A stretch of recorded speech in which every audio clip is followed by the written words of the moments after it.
How's it going, everyone? This is Jason Navarro. You're listening to Tongues Out Podcast, and let's jump into today's subject. I'm not gonna lie. I would be probably a master chef by now. I would probably be someone that owns a massive house. I lie when I say I don't want a big place to myself. I think everyone kind of dreams of having like a mansion, and I think it would be perplexing if no one really thought that one day they would trade like being in a small shack and not being in a big place. But um, none of these things would ever occur without the creation of some kind of way to automate cleaning. I cannot stand cleaning. It is like I do it. I have to do it. It's the only reason I don't want. It's like probably my main reason for why I don't want a big house. Like I'm all right with having like a small place, and the reason my justification is that I don't demand a big space, but I wouldn't mind having a bigger space because that means I can just do extra things inside. Like I can grow my place to be, or I can like add like certain things in one room and the other room. Like I could make a game room, a game like an office for my wife, and like how we're doing it now in this 4 bedroom house that we're in, and have like a room for my daughter, have another room for guests, have another room for whatever. Like I wouldn't mind having a million rooms. The issue is cleaning a big place. It is so frustrating. Even with two people doing it, like you're still delegating. One person gets one floor, the other person gets the other floor. Um, it's like how we do it. I don't really like cleaning. There is exceptions, like when it comes to like our bedroom, like we'll work together to clean like the stuff in our room. But like most of the time, like when it comes to like cleaning like the general areas, it's easier like if one person does one area and the other person does the other area. I don't feel like it helps when both people are working on the same thing. Either way, though, for both my wife and I know for a fact that we just cannot stand cleaning. She tells me that if I cook, which I love to cook, and I've grown to enjoy doing more cooking in recent times, that she'll do like the dishes. But I know she's not happy about doing that. I'm not happy about doing dishes. I know she would probably be more um like right now she's doing a lot of research on like nutrition and learning new recipes, and I know like she would love to do what I do, just like spend time in the kitchen, bomb blasting the whole thing. I just made up a word with just like the most awesome recipes ever made.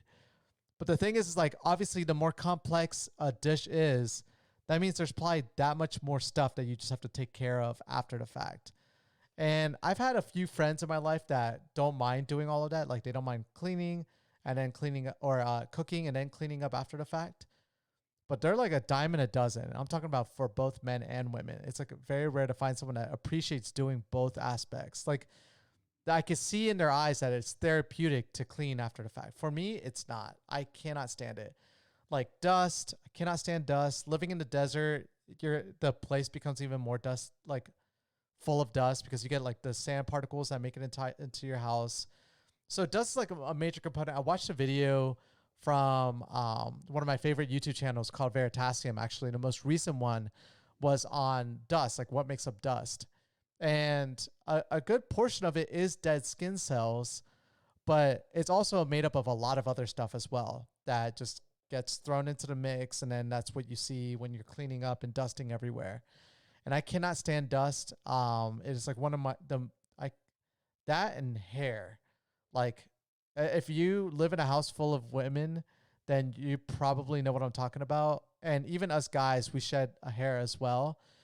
But just having like when you're done, everyone knows this. Like when you're done like vacuuming and things of that nature, like after like a few times of doing it, you have to go in there and like remove the like the lint or like the roller from the vacuum. And I have one that's actually easy to do. It's super simple. I have like a really nice vacuum, but still it's like it's annoying to have to deal with all of that, like having to put gloves on and having to cope with like getting your hands in there and getting all this gunk out. And I can't stand it. Like I hate dirtiness, but at the same time, I hate cleaning all the time. Like the only way you can eradicate seeing all this stuff every single day is like having to clean every day. And I do not believe in paying someone money to be my housemaid to clean after me. That is like, that would be the shittiest job in my opinion to have. Like, to people that do that work or make a living like cleaning after other people, I always, every time I see you, I give you the most respect. To people in the bathrooms and public areas that clean up after people, you know, I make sure that you might look at me differently, but like if I ever make a spill or something, I'll get in there and clean a public toilet. Like if I dribble somewhere or whatever, because I don't want to be that person that leaves a mess for someone else to have to clean up, even if they get paid for it.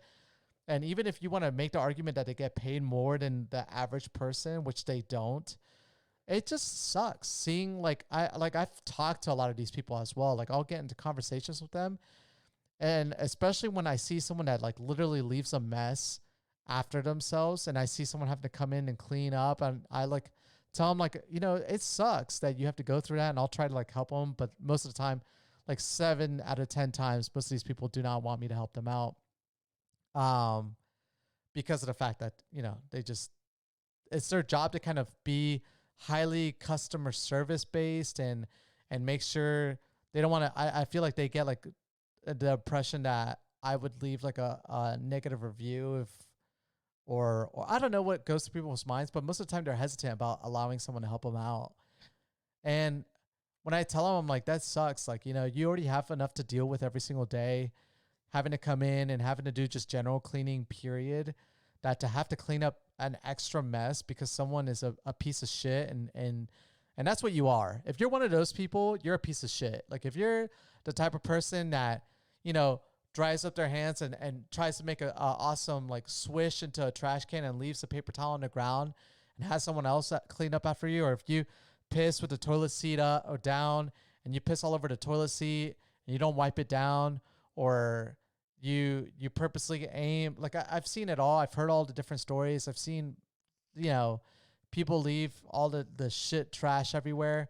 Like if that's you, fuck you. Like seriously, don't like, I don't even want you to be a part of like this podcast or to listen to this, because again, you're the type of person that just is neglects other people and doesn't care for other people, and you think that somehow your shit is worth other people to have to clean up after. And I don't want that type of person to be my listener. You're probably going to be the toxic person that leaves a negative comment anyway. So go ahead and leave your negative comment and then just don't come back, honestly, because I can't stand people that do that. So personally for me, I will never have a maid, as much as it's like a dream of mine to have something clean up after messes. I have to wait until Roomba comes out with Roomba 5 billion that can walk around and pick up and clean up after me. And even as a robot, I would feel bad if I saw it doing all the time. So I would definitely try to take care of a robot. I just like having someone else clean up after me. Just, I don't like that idea.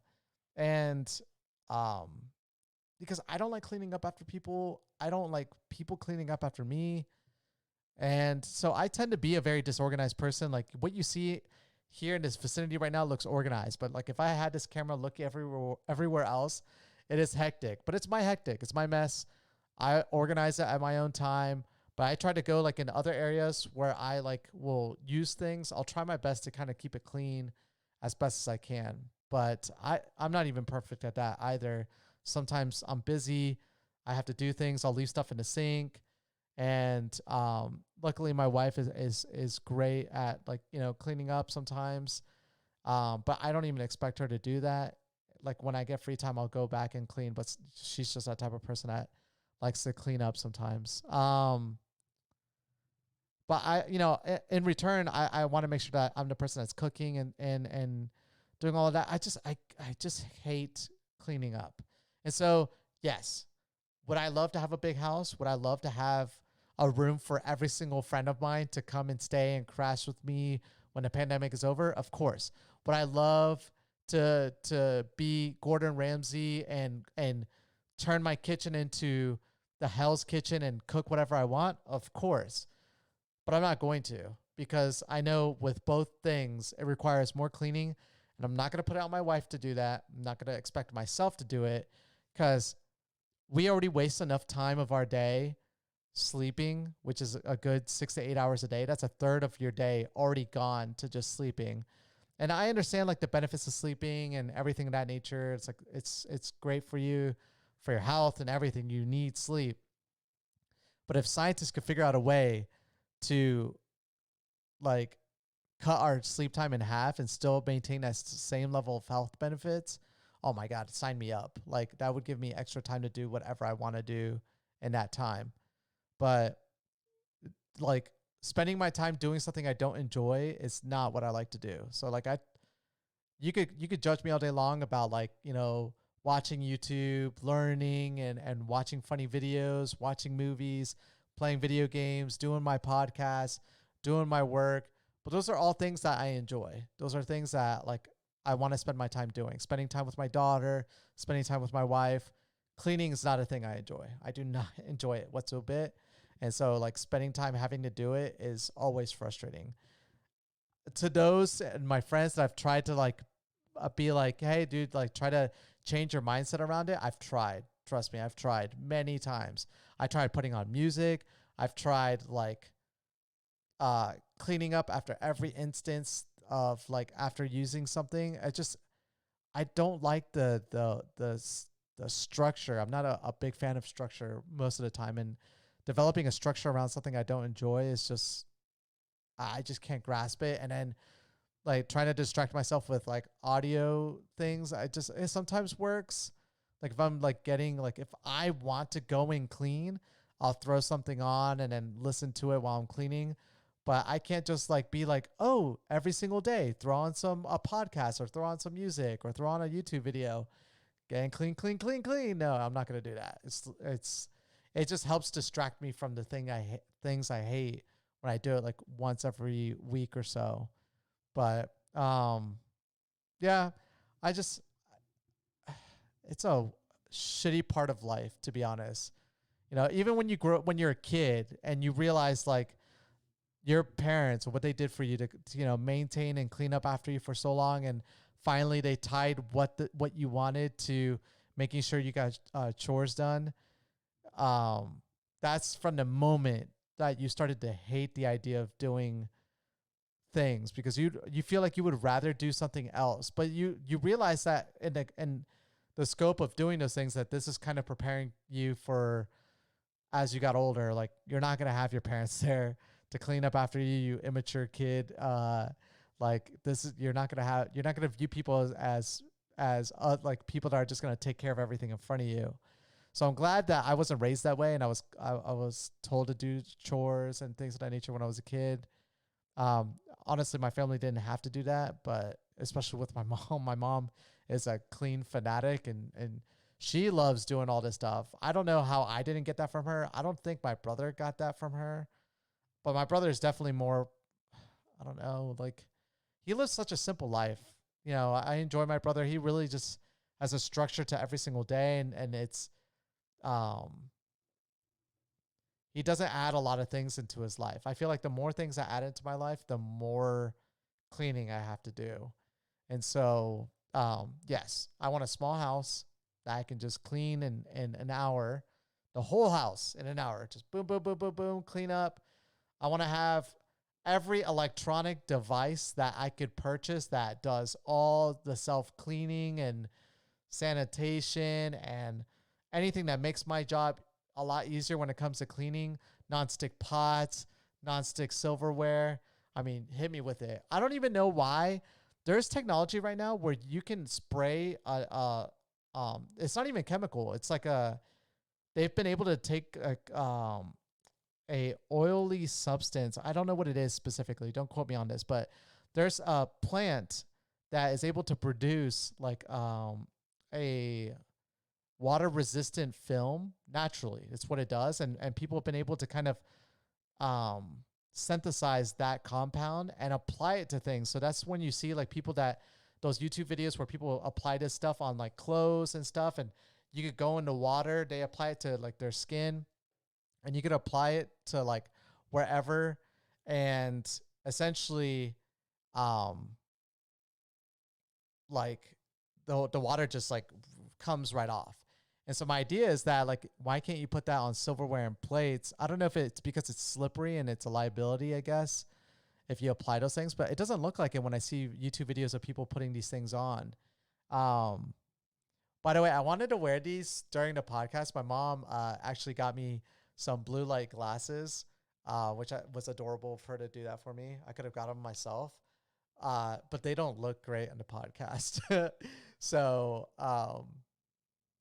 they they work. I mean, I've been turning on the blue light filter on all my stuff anyways, but it kind of like blue light filters everything else around me. So I spent the day, and it's actually funny. In the camera, you could see the film, but like in person, like when I look at them, they don't look like that tint. It's weird. It's funny how that works, but um, that's the camera picking up the fact that it's blocking out that blue light, and so you're seeing that as well. But I'm not gonna record my podcast in it. It looks weird. I'm not gonna put like blue lenses on my face. But my wife was like, "Hey, you would look good in glasses," and it reminded me of like the days when I used to wear glasses before I got LASIK done.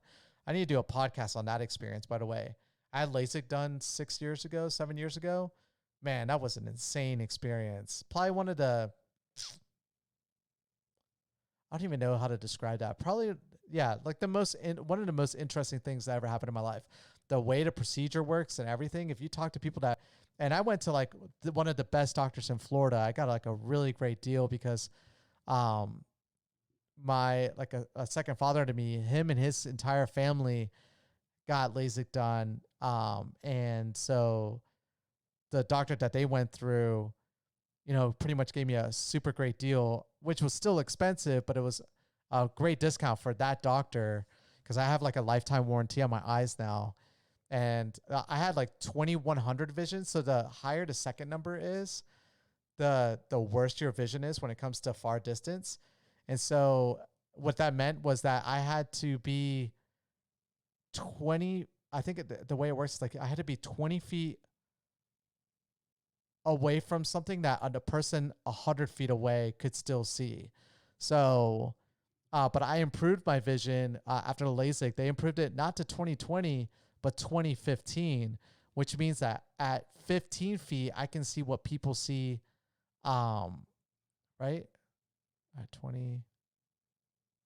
Oh, no, sorry. So at 20 feet, I can see what it takes someone to be 15 feet close to that object. I can see at 20 feet. So I have an additional 5 feet away from something.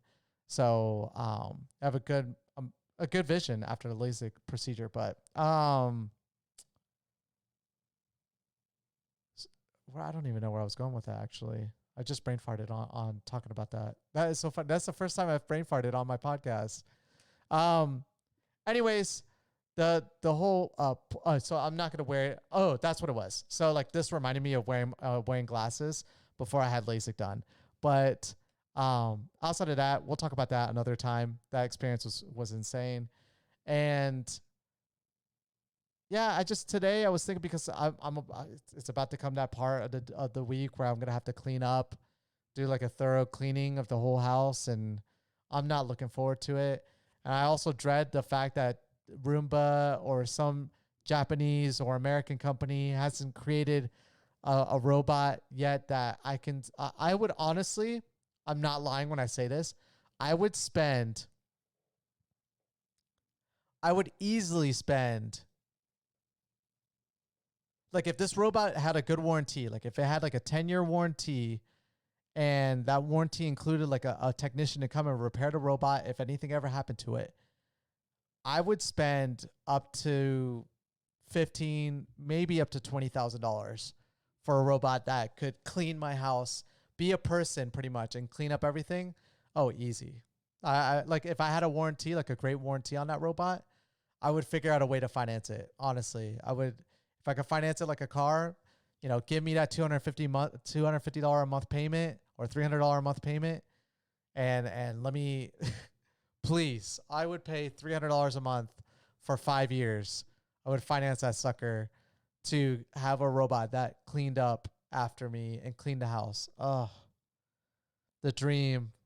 Why haven't we gotten there yet? I don't know why. I don't know. I know it's possible. I definitely know it's possible. Elon, please. Oh my God. I will change back to believing that you're such a great person if you do that for us in society. If that's the last thing you work on, you know, please be that. Outside of that, you're a shitty boss. And I don't know how you just today got valued as the third richest person in the world, owning a company that barely generates profits. But anyways, thank you guys for hearing me rant about cleaning. I know it's on everyone's mind when that day of the week comes or that day of the month comes that you do a thorough cleaning. We all dread it. If you're one of those weird people that don't dread it, I mean, you're not weird. Kudos to you. But I don't know how you do it. But anyways, thank you guys so much for hearing me talk about that. And I look forward to talking to you guys mañana. Peace.